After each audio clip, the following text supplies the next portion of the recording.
विधानसभा में आज वर्ष 2026-27 का बजट पेश हुआ। अगले साल यूपी में विधानसभा चुनाव होने वाले हैं और उससे पहले योगी सरकार के दूसरे कार्यकाल का यह आखिरी बजट है।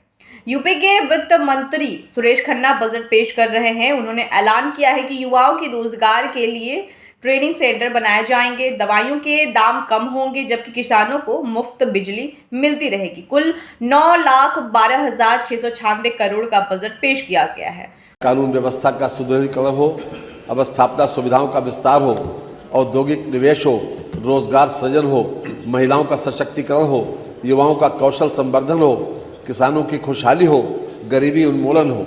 वर्ष 2024-25 त्वरित अनुमान में प्रदेश की जीएसडीपी 30.25 लाख करोड़ रुपए आकलित हुई है, जो गत वर्ष की तुलना में 13.4% की वृद्धि परिलक्षित करता है। प्रदेश की प्रति व्यक्ति आय 1,09,844 रुपये आकलित हुई है, जो वर्ष 2016-17 में प्रति व्यक्ति आय 54,564 रुपये के दोगुने से अधिक है। वर्ष 25-26 में प्रति व्यक्ति आय 1,20,000 रुपये होने का अनुमान है। प्रदेश में हम लगभग 6 करोड़ लोगों को बहुआयामी गरीबी से ऊपर उठाने में सफल हुए हैं। बेरोजगारी की दर 2.24% रह गई है। एसडीजी इंडिया इंडेक्स में उत्तर प्रदेश की रैंकिंग, जो वर्ष 18-19 में 29वें स्थान पर थी, बेहतर होकर वर्ष 23-24 में 18वें स्थान पर आ गई है। राज्य सरकार द्वारा फरवरी 2024 में चौथे ग्लोबल इन्वेस्टर्स समिट का सफलतम आयोजन किया गया। अब तक लगभग 50 लाख करोड़ रुपए के एमओयूज हस्ताक्षरित हो चुके हैं, जिनसे लगभग 10 लाख रोजगार का सृजन संभावित है। इनमें से अब तक लगभग 15 लाख करोड़ रुपए के निवेश की लगभग 16,000 से अधिक परियोजनाओं के 4 ग्राउंड ब्रेकिंग सेरेमनी संपन्न हो चुके हैं। उत्तर प्रदेश भारत का सबसे बड़ा मोबाइल फ़ोन विनिर्माण केंद्र है। देश के कुल मोबाइल फ़ोन उत्पादन का 65% उत्पादन प्रदेश में होता है। भारत की 55% इलेक्ट्रॉनिक्स कंपोनेंट इकाइयाँ प्रदेश में स्थित हैं। प्रदेश का इलेक्ट्रॉनिक्स निर्यात 44,744 करोड़ रुपए तक पहुंच गया है। किए गए प्रयासों के फलस्वरूप उत्तर प्रदेश राज्य को राष्ट्रीय स्तर पर स्टार्टअप रैंकिंग में लीडर श्रेणी की रैंकिंग हासिल हुई है। सरकार की अवस्थापना प्रधान विकास के प्रति प्रतिबद्धता का ये प्रमाण है कि राज्य ने नीति आयोग द्वारा माह जनवरी 2026 में जारी एक्सपोर्ट प्रिपेयर्डनेस इंडेक्स 2024 में देश में लैंडलॉक्ड प्रदेशों में प्रथम स्थान प्राप्त किया है। प्रदेश कृषि उत्पादन में देश का अग्रणी राज्य है। गेहूं, धान, गन्ना, आलू, केला, आम, अमरूद, आंवला और मेंथा उत्पादन में राष्ट्रीय स्तर पर प्रदेश का योगदान सर्वाधिक है। 2016-17 में सिंचित क्षेत्र 2.16 करोड़ हेक्टेयर के मुकाबले प्रदेश में वर्ष 2024-25 में 60 लाख हेक्टेयर अधिक अर्थात 2.76 लाख हेक्टेयर का हो चुका है। फसल सघनता, जो 2016-17 में 162.7% थी, वर्ष 2024-25 में 193.7% हो चुकी है। वर्ष 2016-17 की 5878 मेगावाट ताप विद्युत उत्पादन क्षमता के सापेक्ष वर्तमान वित्तीय वर्ष 2025-26 माह दिसंबर 2025 तक 55.16% बढ़ोतरी करते हुए 9,120 मेगावाट ताप विद्युत उत्पादन क्षमता प्राप्त की गई है। हमारी सरकार द्वारा हरित और स्वच्छ ऊर्जा स्रोतों के विकास पर कार्य किया जा रहा है। प्रदेश में अब तक कुल 2815 मेगावाट की सौर ऊर्जा परियोजनाएं स्थापित की जा चुकी हैं। मान्यवर, हमारा ये मानना है कि आज के युग में इमर्जिंग टेक्नोलॉजी का भरपूर उपयोग विभिन्न क्षेत्रों में किया जाना आवश्यक हो गया है। इस हेतु उत्तर प्रदेश में नई और उभरती टेक्नोलॉजी मिशन की स्थापना की जाएगी। प्रदेश में स्टेट डाटा अथॉरिटी तथा डाटा सेंटर क्लस्टर्स की स्थापना की जाएगी।